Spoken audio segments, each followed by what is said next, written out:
Hi guys, welcome back to another video. So today I'm coming at you with case 2. Now listen.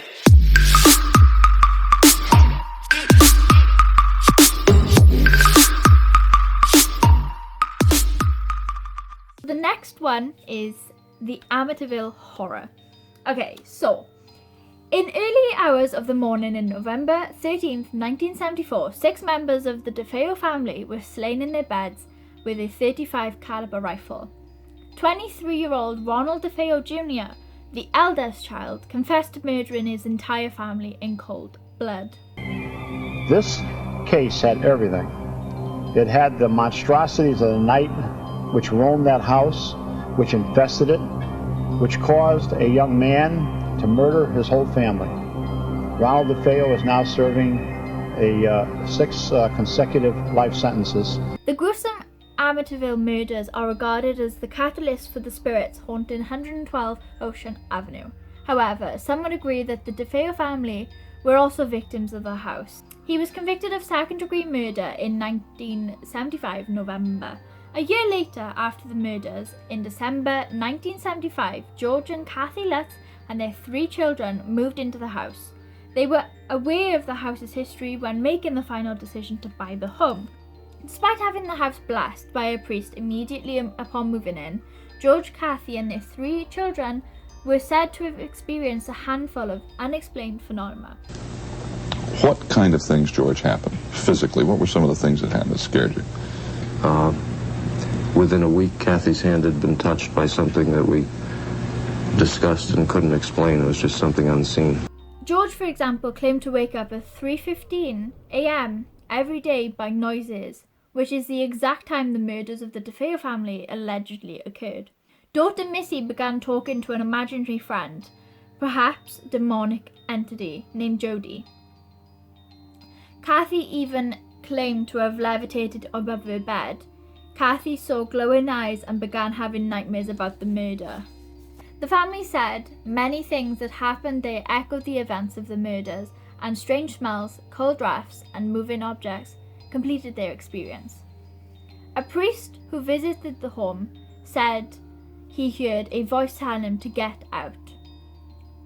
The Lutzes tried to bless the house, but they said they experienced things that were too frightening to be repeated again. After 28 days, the Lutzes reached their breaking point. They left their home and all of their possessions behind. Ed and Lorraine Warren were eventually called in to cleanse the house and brought a local TV crew with them. After snapping photos, including one featuring a boy with glowing eyes, the Warrens determined that the land had curses on it.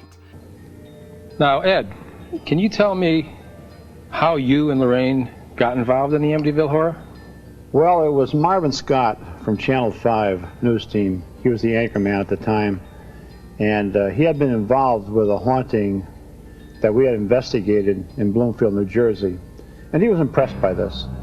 So he gave us a ring and he said, we'd like you to come down and see what's going on in Amityville, Long Island. Now, this was not the Amityville Horror case at that time, you understand. Mm-hmm. This was just another haunted house, and we didn't even realize that 6 people had been murdered in that house of the DeFeo family. So we said, sure, we'd come down there, and we did. And that was the beginning of an adventure which we'll never forget, a supernatural adventure. Mm-hmm. When we went into the house that day, we didn't realize that it was diabolically infested. And on a scale of 1 to 10, I would have to say that Amityville was a 10. I want to make it clear at the beginning of this program that Lorraine and I do not back up the movie or the book. In an interview, Lorraine said the case that haunts her the most out of the majority of cases that she's done. Places like Amityville. That if you gave me $1 billion, I wouldn't go in that house again. Because it messed up my life and my husband's life. The Lutzes were actually really quite, I think, scared / reluctant to detail the events that happened the final night that they completely got up and left everything. I think they were just too scared to actually explain the details. But this is crazy because they are that scared that they don't want to talk about it. So interesting. Yeah, so I hope you enjoyed this video. Don't forget to smash a like and subscribe down below if you are new.